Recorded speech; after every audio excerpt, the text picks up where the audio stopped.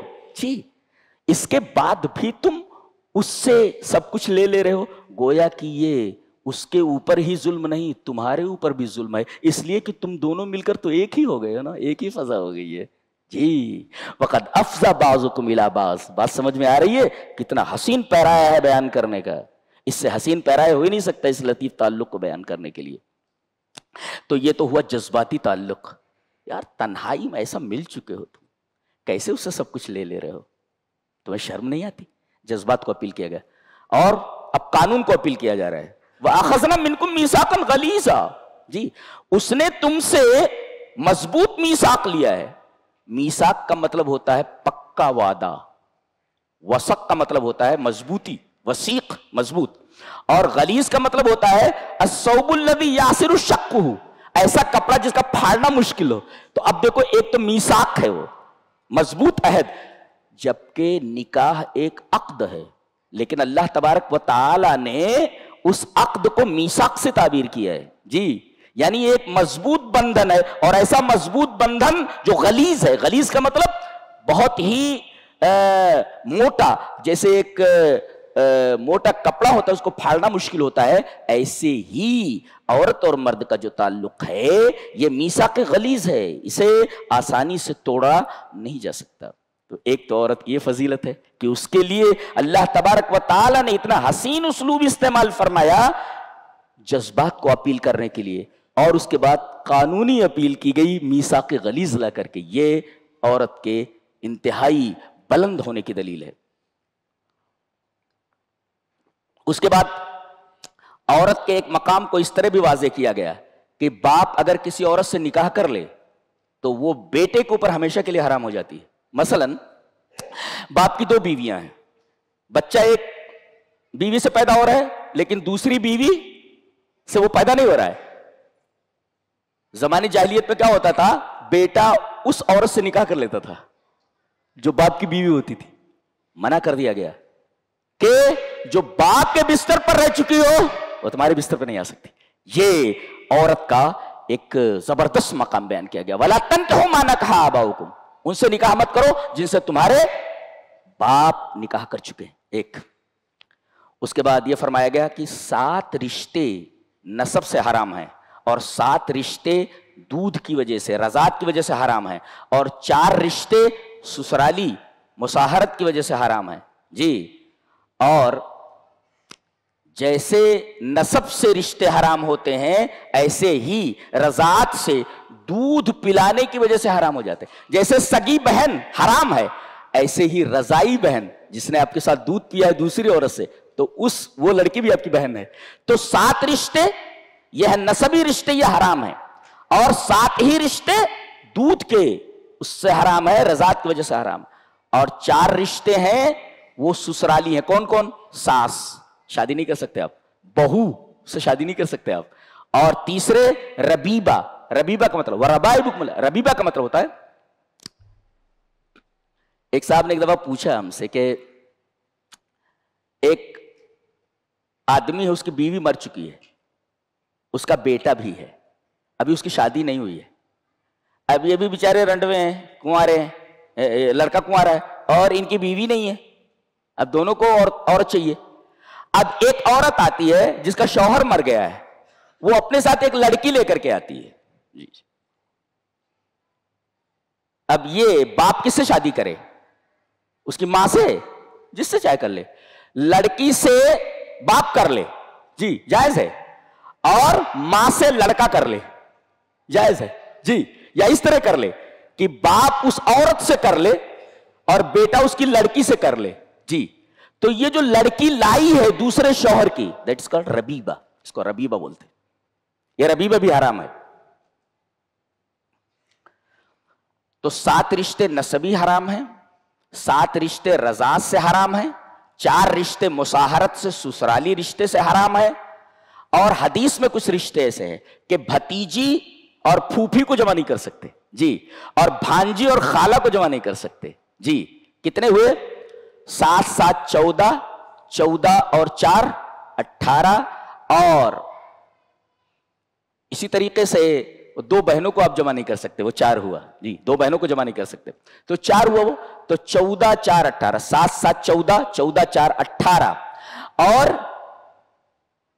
بھتیجی اور پھوپھی کو جمع نہیں کر سکتے 19، اور اسی طریقے سے بھانجی اور خالہ کو جمع نہیں کر سکتے 20، اور شادی شدہ عورت سے آپ شادی نہیں کر سکتے 21 جی۔ سب اب سمجھ میں آیا جی؟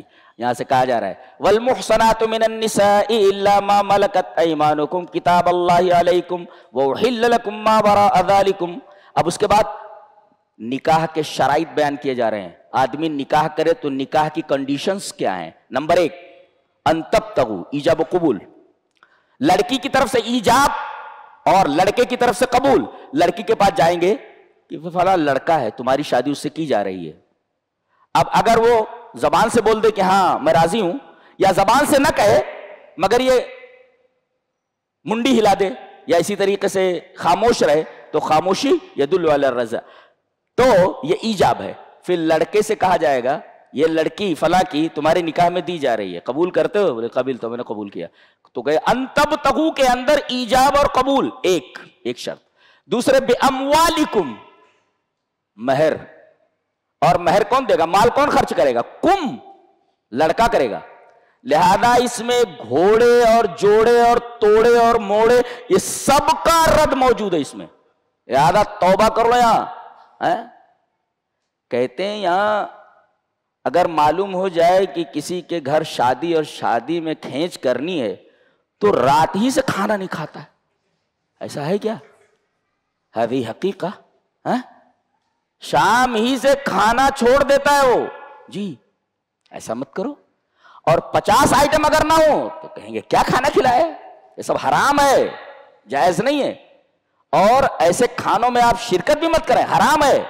اور حرام کھانے کے لیے ایک دن پہلے سے تیاری کیے رہتے تاکہ پیٹ کا جہنم بھرا جا سکے۔ تو ایک تو ان تبتغوا، ایجاب و قبول، دوسرے باموالکم، مال لڑکا لگائے گا۔ 2 لہذا لڑکی سے کسی چیز کا مطالبہ کرنا، لڑکی کے گھر والوں سے کسی بھی چیز کا مطالبہ کرنا حرام ہے۔ یہ مہر آپ دیں گے، خرچہ آپ کریں گے۔ 2 اور تیسرے محسنین، دائمی قبضہ، یعنی جیسے آج کل کہتے ہیں کہ بھئی 1 مہینے کے لیے 10 لاکھ مہر کے اوپر ہم شادی کرتے ہیں۔ اب یہ ایک طریقے کا کانٹریکٹ ہو جاتا ہے، کانٹریکٹ کا دن ختم ہوتا ہے، عورت اپنے راستے مرد اپنے راستے، صحیح نہیں ہے یہ متاع ہے، یہ حرام ہے یہ جی۔ تو کانٹریکٹ بیسس پر شادی یہ حرام ہے، اس لیے کہ اس میں دائمی قبضہ ضروری ہے، لہذا متاع کا رد ہے۔ اور اس میں مروجہ حلالہ کا رد ہے۔ حلالہ میں کیا ہوتا ہے؟ مروجہ حلالہ میں یہ لے جا رات گزار لے کل چھوڑ دینا، حرام ہے یہ جی۔ تو اس میں حلالہ کا بھی رد ہے اور متاع کا بھی رد ہے۔ اور غیر مسافر، تو یہ کیا ہوا؟ ایک تو ایجاب و قبول، دوسرے مہر، اور تیسرے دائمی قبضہ، اور چوتھے 2 عادل اور عاقل اور بالغ گواہ ہونے چاہیے، اور 5ویں چیز ولی کی اجازت۔ دونوں لڑکی اور لڑکا بھاگ کر شادی نہیں کر سکتے، جائز نہیں ہے، ولی کی اجازت ضروری ہے۔ یہ 5 شرطیں نکاح میں ضروری ہیں، گن لو پھر سے: ایجاب و قبول، مہر، دائمی قبضہ، 2 عادل اور عاقل بالغ گواہ، اور 5ویں ولی کی اجازت۔ اس لیے کہ جس عورت نے بغیر ولی کے شادی کر لی فنکاح ہوا باطل، فنکاح ہوا باطل، فنکاح ہوا باطل، اس کا نکاح باطل ہے۔ یہ 5 شرطیں ہیں۔ اب آگے ایک بڑی پیاری بات کہی جا رہی ہے جو عورت کے مقام اور اس کی عظمت کی دلیل ہے۔ پہلے آدمی لونڈیاں رکھتا تھا، خرید لاتا تھا، جیسے سامان خرید کر لاتے ہیں، اور بغیر نکاح کے اس کے ساتھ وہی سب کچھ جائز ہوتا تھا جو بیوی کے ساتھ ہوتا ہے۔ خرید کر لے آتے تھے، 20 25 50 کوئی بھی رکھ سکتا ہے، جتنا آدمی کے پاس پیسہ اتنی عورتیں لے کر آ جائے، یہ سب لونڈیاں ہوتی تھی۔ اب چونکہ وہ دور ختم ہو چکا ہے تو کہا گیا کہ اگر شادی نہیں کر سکتے ہو تو لونڈی سے شادی کر لو. لونڈی سے. اس وقت لونڈی سے شادی کرنا ایک آر سمجھا جاتا تھا. ہماری غلام خرید کر آئی, اب اس کون شادی کرے گا جی. کہا گیا لونڈی سے شادی کر لو. اب لونڈی کا آقا ہوتا تھا, آقا, بھائی میری لونڈی ہے, میں خرید کر لایا ہوں جی. اب کوئی اس سے شادی کرنا چاہ رہا ہے. اب دیکھو کیا بات کہی جا رہی ہے, عظمت کی دلیل. فَانْكِحُوهُنَّ بِإِذْنِ أَهْلِهِنَّ, ایسی لونڈیوں کی شادی کرا دو, کر دو ان کے اہل سے اجازت لے کر. اہل نہیں کہنا چاہیے تھا, یہاں سید کہنا چاہیے تھا. آقا, آقا, آقا کو کیا کہتے, سید کہتے, اہل نہیں کہتے. یہاں آقا کو اہل کہا گیا ہے تاکہ لونڈی کے اوپر رحمت کرے, رحم کرے اور اس کے جذبات کی رعایت کرے. یعنی آقا کو اس کا اہل کہا گیا ہے. یہ عورت کا مقام ہے. دیکھیے تو جی, سید کے بجائے اہل کہا گیا ہے کہ آقا نہیں بلکہ اس کے اہل میں سے ہے, اس کے گھر کا آدمی ہے, تاکہ اس کے رحم کو مہمیز ملے اور اس طریقے سے وہ اس کے جذبات کی رعایت کرے. تو سیدہن نہ لا کر کے بے اہلہن کہنا در حقیقت عورت کی عظمت کی دلیل ہے. اچھا, عورتیں 3 طریقے کی ہوتی ہیں یہ بتایا گیا. ایک ہوتی محسنات, ایک ہوتی مصافحات, ایک ہوتی متخذات اخدان. ترجمہ اس کے کر لیں, گھر والی, باہر والی, کوٹھے والی, یہ 3 ہو گئے. محسنات العفائف, محسنات العفائف, گھر والی, بیچاری بیٹھی ہوئی ہے گھر میں اپنی آبرو اور سب کچھ بچا کر کے. اور ولا متخذات اخدان, المتخذات اصدقاء فی السر, بوائے فرینڈ, یعنی خفیہ طور پر کسی عورت کو رکھنا, رکھیل جس کو بولتے. 2 اور تیسرے کوٹھا. محسنات العفائف, گھر والی. متخذات اخدان, باہر والی جو چپکے سے رکھا ہوا ہے. اور تیسرے مصافحات الزمانی المعلنات, کوٹھے والی. تو گھر والی, باہر والی, کوٹھے والی. اللہ تبارک و تعالیٰ نے تینوں کا ذکر فرمایا ہے یہاں پہ. اور اللہ نے یہ فرمایا کہ بوائے فرینڈ وغیرہ مت بناؤ. کیوں؟ اس لیے کہ اللہ نے یہ کہا کہ اے بنات آدم, آدم کی بیٹیوں, انتن غالیات, تم بہت قیمتی ہو. یو آر ویری پریشس, تم بڑی ہی قیمتی ہو. تم اگر بوائے فرینڈ بنا لیتی ہو اور وہ غیر ذمہ دار ہے, لاہی ہے, غافل ہے, تو ستشعر بالاحباط اذا ترکہا, اگر لڑکی کو اس نے چھوڑ دیا, گرل فرینڈ کو, تو لڑکی احباط کا احساس کریے. احباط مینس فرسٹریشن. تو تم تو بڑی ہی قیمتی ہو. اگر کوئی ایسا لڑکا مل گیا جو غیر ذمہ دار ہے, تم کو اپنے محبت کے جھانسے میں پھنسا کر کے اگر بعد میں تمہیں چھوڑ دے تو تم کہیں فرسٹریشن میں مبتلا نہ ہو جاؤ, اور اللہ کے ہاں تم بڑی قیمتی ہو. اللہ اکبر. اور اللہ معاشرے میں تم کو ایک ذمہ دارانہ زندگی بسر کرنے کی تاکید کرتا ہے. کتنی بڑی بات ہے. اللہ, عورتیں کتنی قیمتی ہیں اللہ کے نزدیک. دیکھ رہے ہیں آپ, یہ عورت کی عظمت کی دلیل ہے. بے اہلہن کہا گیا, بے سیدہن نہیں کہا گیا. عورت کی عظمت کی دلیل. اور یہاں کہا گیا بوائے فرینڈ مت بناؤ, اس لیے کہ اگر اس نے چھوڑ دیا تو تم فرسٹریشن کا شکار ہو جاؤ گے. تم بہت قیمتی ہو اللہ کے نزدیک. یہ عورت کی عظمت کی ایک شاندار دلیل ہے بھی.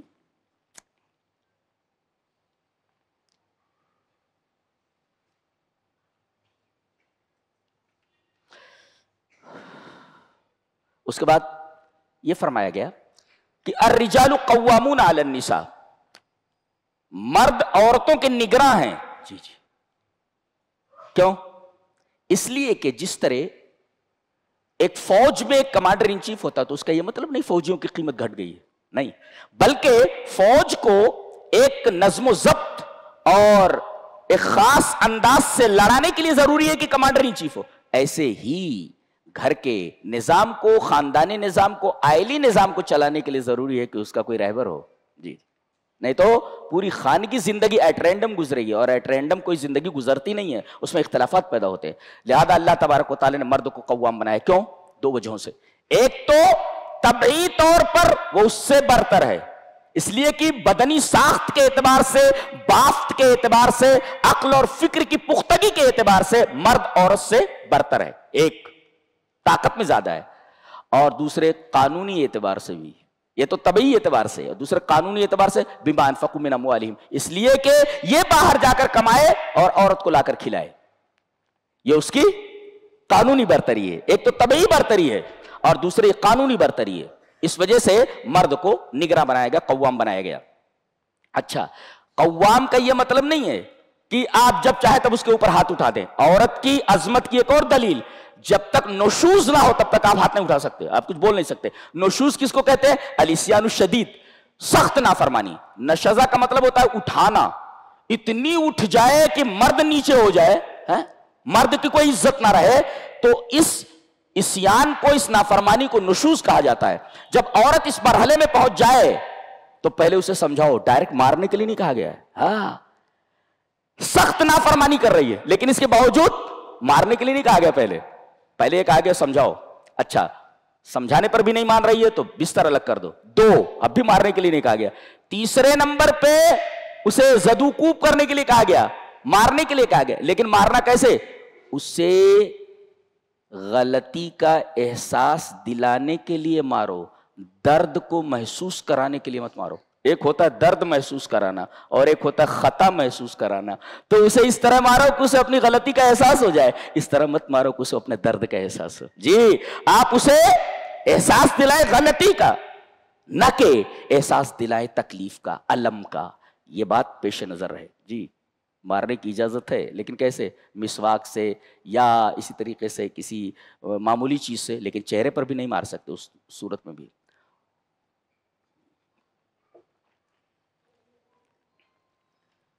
عورت کی ذمہ داری بتائی گئی، اور اگر یہ دو ذمہ داری نبھا دے، دو ذمہ داریاں، تو نیک ہے وہ. فالصالحات قانتات حافظات للغیب بما حفظ اللہ. نیک عورتیں وہ ہیں جو اپنے شوہر کی فرما برداری کرتی ہیں، ایک، اور دوسرے اس کی غیر موجودگی میں اپنی آبرو اور شوہر کے مال کی حفاظت کرتی ہیں. اگر یہ دونوں صفتیں کسی عورت کے اندر موجود ہوں تو فالصالحات، نیک ہے عورت. جی، اس کے بعد اللہ تبارک و تعالیٰ نے ارشاد فرمایا وَاعْبُدُوا اللَّهَ. 11 احکام پر یہ آیت مشتمل ہے. 11 حقوق بیان کیے گئے. اللہ کا حق پہلے، اس کے بعد ماں باپ کا حق ہے، اس کے بعد رشتہ داروں کا ہے، پھر یتیموں کا ہے، پھر مسکینوں کا ہے، پھر قریبی پڑوسی ہے، پھر دور کا پڑوسی ہے، پھر بیوی ہے یا بازو میں بیٹھنے والا آدمی ہے، اور پھر مسافر ہے، اور تمہارے نوکر ہیں یا تمہاری لونڈیاں. 11 احکامات بنے، 11 کے حقوق بیان کیے گئے ہیں کہ ان سب حقوق کو پیش نظر رکھا جائے. اس کے بعد اللہ تبارک و تعالیٰ نے یہ فرمایا کہ آدمی کہیں ایسی جگہ پر ہے جہاں پانی نہیں ہے تو آدمی تیمم بنا کر کے نماز پڑھ لے. تیمم کا طریقہ کیا ہے؟ پہلے نیت کرے. جی، نیت ہوگی ایک، اس کے بعد پاک مٹی ہو، سعیدن طیبہ، پاک مٹی ہو وہ لائے، اور اس کے بعد یہ ایسے اس طریقے سے ایک ضربہ مارے، ایک ضربہ کرے، ایسے ایک مرتبہ مارے، ایسے. 2 ہو گیا، ایک تو نیت اور دوسرے ایک ضربہ پاک مٹی کے اوپر. تیسرے نمبر پہ پھونکے اس کو، برابر ہے، یہ تیسرے نمبر. پھر اس کے بعد اس کو چہرے کے اوپر پھیر لے، پھر اس کے بعد بائیں ہاتھ کو اس طریقے سے یہاں کر لے اور اس کو ایسے کر لے. آپ کا تیمم ہو چکا. جی، آپ کا تیمم ہو چکا. اللہ تبارک تعالیٰ نے فرمایا فَلَمْ تَجِدُوا مَاءً فَتَيَمَّمُوا صَعِيدًا طَيِّبًا فَامْسَحُوا بِوُجُوهِكُمْ وَأَيْدِيكُمْ. پانی نہ پاؤ تو پاک مٹی استعمال کر لو. اللہ تبارک تعالیٰ نے ارشاد فرمایا کہ آدمی اگر نیک ہے اور اپنے نفس کا تزکیہ کر لیتا ہے تو اس کے اوپر فتیل کے برابر بھی ظلم نہیں کیا جائے گا. قرآن حکیم میں 3 الفاظ آتے ہیں، اور عجیب بات تو یہ ہے کہ یہ تینوں الفاظ ایک ہی چیز کے اندر موجود ہیں. یہ قرآن حکیم کی بلاغت ہے. کیا؟ ایک ہوتا فتیل، ایک ہوتا قطمیر، اور ایک ہوتا نقیر. وَلَا يُظْلَمُونَ النَّقِيرَ، نقیر کے برابر بھی ظلم نہیں کیا جائے گا. اور یہاں کیا کہا جا رہا ہے؟ وَلَا يُظْلَمُونَ فَتِيلًا، فتیل کے برابر بھی ظلم نہیں کیا جائے گا. اور ایک جگہ فرمایا گیا کائنات میں جس سے تم مانگتے ہو اللہ کو چھوڑ کر کے، یہ قطمیر کے بھی مالک نہیں ہے. اللہ اکبر. تو ایک ہے قطمیر اور ایک ہے فتیل اور ایک ہے نقیر. ان کے درمیان فرق کیا ہے؟ اللہ تعالیٰ نے کہا وہ جو روز تم کھاتے ہو کھجور، اس کے اندر دیکھ لو کھجور کی، یہ سمجھو کھجور ہے یہ، اب اوپر سے اس کا گودا نکال لو، گودا نکالنے کے بعد ایک غشائے رقیق ہے، ایک پتلی سی جھلی ہے جو کھجور کی گٹھلی کو گھیرے ہوئے ہے، تو گٹھلی کے اوپر جو باریک سی جھلی ہے یہ قطمیر ہے، سمجھ میں آئے؟ نکال کر کے دیکھ لو، وہ جو جھلی ہے پورے اس کے اوپر، اس کی کیا قیمت ہے؟ کم قیمت اللہ، اس کی کیا قدر و قیمت ہے؟ تو اتنے کے بھی مالک نہیں ہے جن سے تم مانگتے ہو بیٹا بیٹی اور اپنی بگڑی بنانے کے لیے پکارتے ہو تم کو، ما یملکون من قطمیر، یا قطمیر کے بھی مالک نہیں ہے۔ قطمیر کہتے ہیں کھجور کی گٹھلی کے اوپر غشائے رقیق، ہلکی سی جو پتلی سی جھلی ہوتی ہے اس کو کہتے ہیں قطمیر، اس کی کوئی قیمت نہیں ہوتی۔ اچھا، اور فتیل کس کو بولتے؟ فتیل کہتے ہیں کہ گٹھلی کے بیچ میں، گٹھلی ہوتی ہے نا، اس کے بیچ میں ایک باریک سا دھاگا ہوتا ہے، خیط الرفیون، اور فتیل کا مطلب ہوتا ہے، فتلہ کا مطلب بٹنا، جب اس کو نکالو گے اس کو تو ایسا لگے گا جیسے بٹی ہوئی رسی ہو۔ کیا بات ہے، اللہ اکبر! تو یہ کہاں رہتا ہے؟ بالکل گٹھلی کے بیچ میں رہتا ہے، گٹھلی کے بیچ میں، وسطن نبات، گٹھلی کے بیچ میں رہتا ہے جی۔ تو یہ ہوا فتیل۔ اور نقیر کس کو کہتے ہیں؟ کھجور کی گٹھلی کے اوپر ایک نقطہ ہوتا ہے، نقطہ، آپ دیکھ لیں، ایسے نقطہ گڑھا ہوتا ہے، نقطہ، اس نقطے کو نقیر کہتے ہیں۔ اللہ اکبر! اس کھجور کی اللہ تبارک تعالیٰ نے مثال دی ہے، اس کھجور کے اندر ہی وہ تینوں چیزیں، لہذا جب آپ افطار کرنے کے لیے بیٹھیں اور کھجور آپ کے سامنے ہو تو آپ یہ تینوں الفاظ ذہن میں رکھیں کہ کائنات میں کوئی قطمیر کا بھی مالک نہیں ہے جی، اور اللہ تبارک تعالیٰ نقیر کے برابر بھی ظلم نہیں کرتا اور فتیل کے برابر بھی ظلم نہیں کرتا جی۔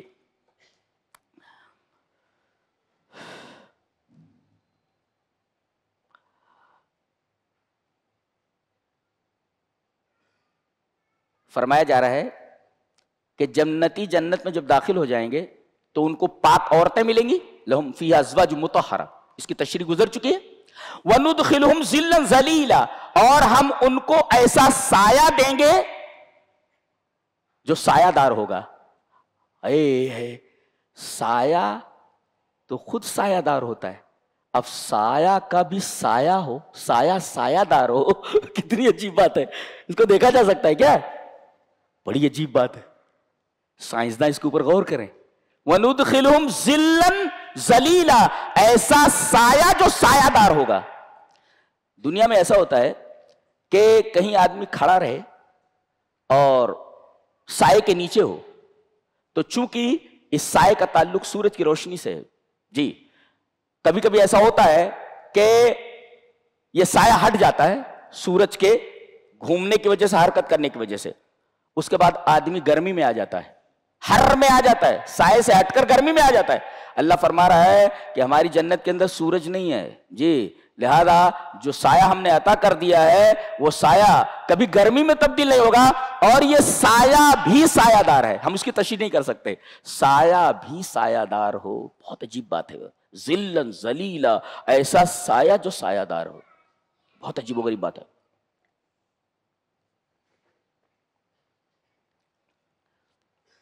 کہتے ہیں کہ اطیعوا اللہ واطیعوا الرسول واولی الامر منکم، اللہ کی اطاعت کرو، رسول کی اطاعت کرو اور اولی الامر کی اطاعت کرو جی۔ تو مسلمہ ابن عبد الملک سے کسی نے پوچھا کہ اللہ کی اطاعت کرنے کا کیا مطلب ہے؟ کہا کہ الکتاب، اللہ کی کتاب، یہ ہے اللہ کی کتاب کی اطاعت کرو گے تو اللہ کی اطاعت ہوئی۔ کہا کہ وَأَيْنَ الرَّسُولُ، کہا کہ جب تک زندہ ہے رسول تب تک وہاں جا کر کے پوچھو، اور جب رسول اس دنیا سے چلے گئے تو السنہ، تو أَيْنَ الرَّسُولُ، کہا السنہ، سنت۔ تو آپ کوئی بھی مسئلہ ہو ہماری حیات کا، ہماری زندگی کا، ہم رسول اللہ صلی اللہ علیہ وسلم کی سنت کی طرف رجوع کریں گے جی۔ اور یہ تو حقیقت ہے، اینما تکونوا یدرککم الموت ولو کنتم فی بروج مشیدہ، تم جہاں کہیں بھی رہو موت تمہیں پکڑ لے گی، اگرچہ تم سیمنٹڈ برجوں کے اندر ہو، کہیں بچ نہیں سکتے تم، موت آنی ہے اور ایک دن اس دنیا سے چلے جانا ہے جی۔ اس کے بعد یہ کہا گیا کوئی سلام کرے تو اس سے بہتر جواب دو، کوئی السلام علیکم کہے تو جواب میں وعلیکم السلام ہی کہہ دو، یہ بھی چلے گا، وعلیکم السلام ورحمۃ اللہ وبرکاتہ، اس سے اچھا پیش کر کے، اس کے اچھا سلام کر کے بتاؤ۔ اس کے بعد ایک بات کہی گئی، چونکہ یہ پوری سورہ عورتوں کے بارے میں ہے، لہذا ان کے مسائل اس سورہ کریمہ میں بالکل بھرے پڑے ہیں۔ کہا گیا کہ کبھی کبھی ایسا ہوتا ہے کہ کوئی ایسی ناچاقی پیدا ہو جاتی ہے جس کی وجہ سے یہ ناچاقی طلاق کے اوپر منتج ہوتی ہے، طلاق ہو جاتا ہے۔ اب لڑکی گھر پہ بیٹھ گئی، لڑکا اپنے گھر بیٹھ گیا۔ اب لڑکی کے ماں باپ یہ کہیں کہ یہ تو بڑا ظلم ہمارے اوپر ہوا، لڑکی گھر پہ بیٹھ گئی ہے، یہ ہمارے ساتھ ناانصافی ہوئی ہے۔ اللہ فرما رہا ہے ایسا مت سوچو، وَإِن يَتَفَرَّقَا يُغْنِ اللَّهُ كُلًّا مِن سَعَتِهِ، اگر دونوں میں تفریق ہو گئی ہے، دونوں اپنے اپنے گھر چلے گئے، تو اللہ تبارک و تعالی اپنی وسعت سے، وہ واسع الرزق ہے، اپنی وسعت سے تمہیں غنی کر دے گا۔ دیکھو دو باتیں، ایک تو تم غنی ہو جاؤ گے، ایک، اور دوسرے اللہ تمہیں وسعت رزق سے نوازے گا، تمہارا رزق بڑھ جائے گا، تو خوش ہونا چاہیے نا، اللہ اکبر، خوش ہونا چاہیے۔ وَإِن يَتَفَرَّقَا يُغْنِ اللَّهُ كُلًّا مِن سَعَتِهِ فَالزَّوْجُ يَجِدُ الزَّوْجَ وَالزَّوْجَةُ تَجِدُ الزَّوْجَ، لڑکی کو لڑکا مل جائے گا، لڑکے کو لڑکی مل جائے گی، اور اللہ تبارک و تعالیٰ نے وعدہ فرمایا ہے کہ ایسا اگر ہو جائے تو تم غم مت کرو، لڑکے کو لڑکی مل جائے گی، لڑکی کو لڑکا مل، اور اللہ تبارک و تعالیٰ غنی بھی کر دے گا اور تمہاری رزق کے اندر وسعت بھی پیدا کر دے گا۔ لہذا اگر اس طریقے کی کوئی بات ہو گئی ہو خانگی زندگی کے اندر تو ہمیں گھبرانے کی ضرورت نہیں ہے، لڑکے والوں کو بھی اور لڑکی والوں کو بھی۔ جی اللہ تبارک و تعالیٰ نے اس کا حل بتا دیا ہے، یہ معاملہ اللہ کے اوپر چھوڑ دیجئے، اللہ تبارک و تعالیٰ سارا معاملہ حل کر دے گا۔ جی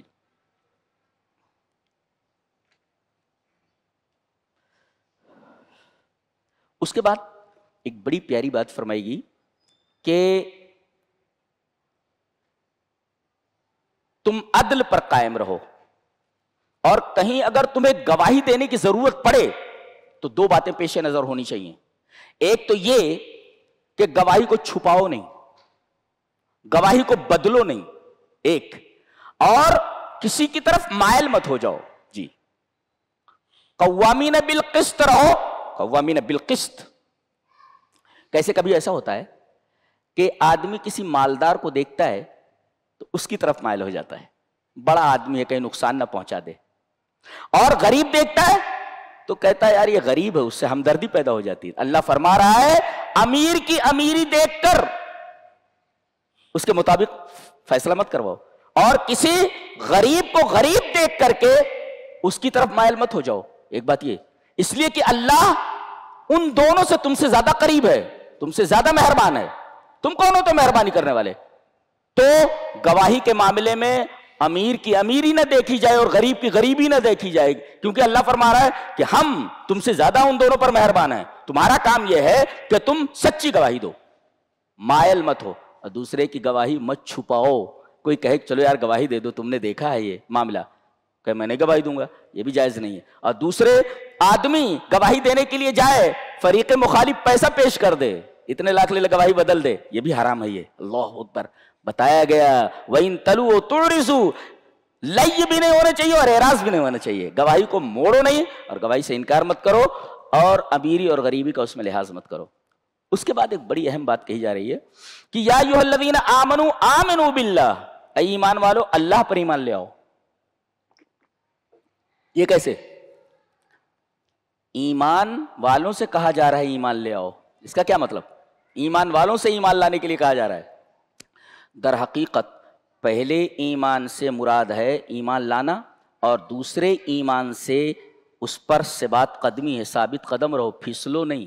جی جیسے کہا جائے کوئی آدمی کھڑا ہے، تقول للرجل الواقف، آپ کسی کھڑے ہوئے آدمی سے کہو قف حتی ارجع الیک، یا کھڑے رہو میں آتا ہوں، اس کا کیا مطلب ہوتا ہے؟ اسبت واقفاً، نہیں کھڑے رہو، اس کا مطلب ہوتا ہے اسبت واقفاً، ثابت یہیں کھڑے رہو۔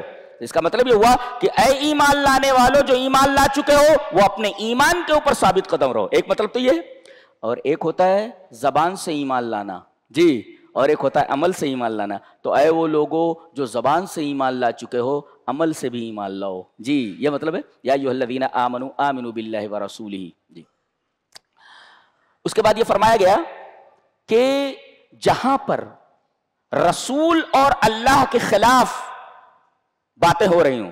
جی کہیں کہ ایسا ہوتا ہے بدعت کی مجلسیں ہوتی ہیں, شرک کی مجلسیں ہوتی ہیں, کوئی ایسی مجلس ہوتی ہے جس میں اللہ اور اس کے رسول کی نافرمانی ہو رہی ہو. کہا جا رہا ہے کہ ایسی مجلسوں میں جہاں بدعات اور خرافات نظر آ رہی ہوں, جہاں پر شرکیات کا مظاہرہ کیا جا رہا ہو, اور ایسی مجلسیں جہاں اللہ اور اس کے رسول کے قانون کو توڑا جا رہا ہو, مخلوط وہاں پر مجلسیں ہوں, عورتیں اور مرد دونوں بے پردہ اور بے حجابانہ وہاں موجود ہوں, تو ایسی جگہوں پر جانا درست نہیں ہے, جائز نہیں ہے. ایسی جگہوں پر مت جاؤ. فرمایا گیا وَقَدْ نَزَّلَ عَلَيْكُمْ فِي الْكِتَابِ أَنْ إِذَا سَمِعْتُمْ آيَاتِ اللَّهِ يُكْفَرُ بِهَا وَيُسْتَهْزَأُ بِهَا, جہاں اللہ کے قوانین کا مذاق اڑایا جا رہا ہو, اس کا انکار کیا جا رہا ہو, فَلَا تَقْعُدُوا مَعَهُمْ. اس سے یہ پتہ چلا, ایک نقطہ اور بھی ملا کہ کچھ کتابیں ایسی ہوتی ہیں کہ اگر شریعت پر گہری نظر نہیں ہے, قرآن و حدیث پر, لڑکا گمراہ ہو سکتا ہے. لہذا ملحدین کی کتابیں نہ پڑھی جائیں, ایتھیسٹ کی کتابیں نہ پڑھی جائیں. جب تک آدمی کا ایمان پختہ نہ ہو, جب تک آدمی کا عقیدہ پختہ نہ ہو, تب تک ایسے رائٹرز کی کتابیں نہ پڑھی جائیں جو الہاد کو دعوت دیتے ہیں. یہی آیت کریمہ سے ثابت ہے. اس کے بعد یہ کہا گیا کہ منافقین اللہ کو دھوکہ دے رہے ہیں اور وہ ان کو دھوکہ دینے والا ہے.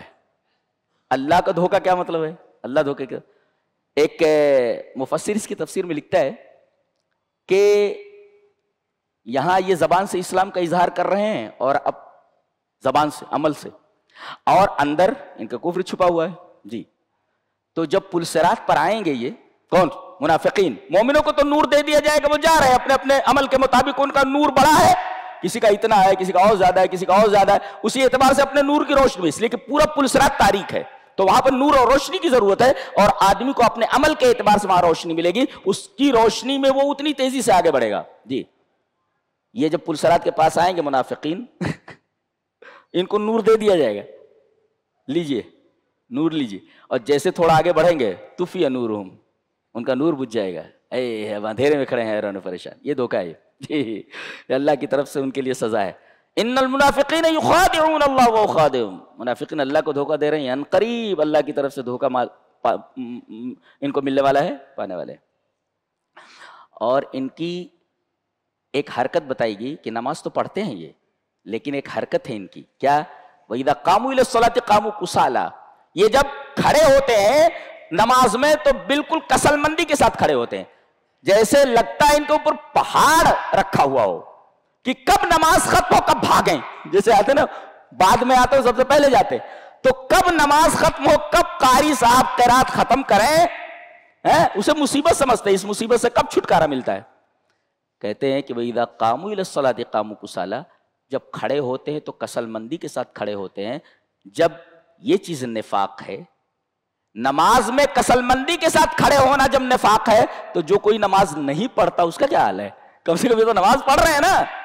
ان کے بارے میں کہا گیا یہ منافق ہے. تو جو لوگ نماز سرے سے پڑھتے کھڑے ہی نہیں ہوتے, تو کھڑے ہیں نا یہ, وَإِذَا قَامُوا, جب یہ کھڑے ہوتے ہیں تو کسل مندی کے ساتھ کھڑے ہوتے کہ کب نماز ختم ہو کب بھاگیں. اور جو سرے سے کھڑے ہی نہیں ہوتے, وہ اندازہ لگائیے اللہ تبارک تعالیٰ ان کے ساتھ کیا معاملہ کرنے والا ہے. جی اور دوسری صفت ان کی ہے کہ یہ جو کچھ کر رہے ہیں یراؤن الناس, لوگوں کو دکھانے کے لیے, یہ اللہ کی محبت میں نماز نہیں پڑھ رہے ہیں. پتہ یہ چلا کہ کوئی بھی عبادت ریاکاری کے ساتھ نہ کی جائے. اور دوسرے ولا یذکرون اللہ الا قلیلا, اور یہ اللہ کا ذکر بہت کم کرتے ہیں. اس کا مطلب اللہ کا ذکر بہت کرنا چاہیے. منافقین جلدی جلدی 2 رکعت 4 رکعت الٹی سیدھی پڑھ کر کے بھاگ لیتے ہیں. یہ در حقیقت منافقین کی علامت ہے, اس لیے کہ یہاں ذکر قلیل ہے, ولا یذکرون اللہ الا قلیلا. اس کے بعد فرمایا جا رہا ہے ان المنافقین فی الدرک الاسفل من النار. ایک مفسر لکھتا ہے کہ النار درکات والجنت درجات, یہ جنت جو ہے اس کے درجے ہیں اور جہنم کے درکات ہیں. یعنی جو اسٹیپس ہوتے ہیں جہنم کی طرف ان کو درکات کہا جاتا ہے, وہ نیچے کی طرف اسٹیپس جاتے ہیں. اسٹیپس ہے نا 1 2 3 4 5 سیڑھیاں ہیں اور سیڑھیوں کے اسٹیپس ہیں.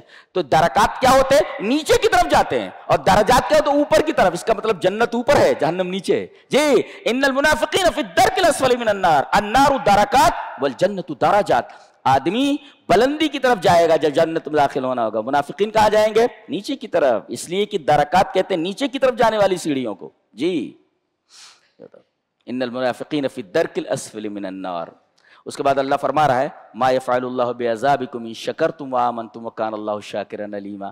اگر تم دو چیزیں رکھو، ایک اللہ تبارک و تعالیٰ کا شکر ادا کرنا اور دوسرے ایمان، تو اللہ تبارک و تعالیٰ کو کیا پڑی ہے کہ تمہیں عذاب دے. اس کا مطلب ہے کہ اگر اللہ کے عذاب سے بچنا ہے تو اللہ کے شکر کو لازم پکڑا جائے اور ایمان کے اوپر مضبوطی سے جمے رہنا چاہیے. یہ رہا 5ویں پارے کا خلاصہ. اللہ تبارک و تعالیٰ ہمیں نیک عمل اور اچھی سمجھ کی توفیق عطا فرمائے. وآخر دعوانا الحمدللہ رب العالمین.